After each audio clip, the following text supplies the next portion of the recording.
Wamefariki kufuatia ajali katika barabara ya Mwea kuelekea Embu County ya Kirinyaga baada ya pikipiki iliyokuwa imebeba wateja wawili kugongana ana kwa ana na matatu.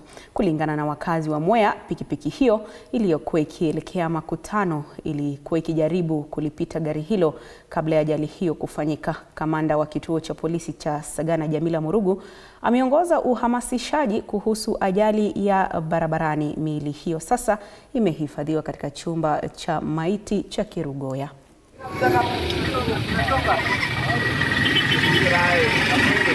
Hivi kumepatikana accident, na hiyo accident ilikuwa ya pikipiki, ilikuwa imebeba mama wawili na dereva.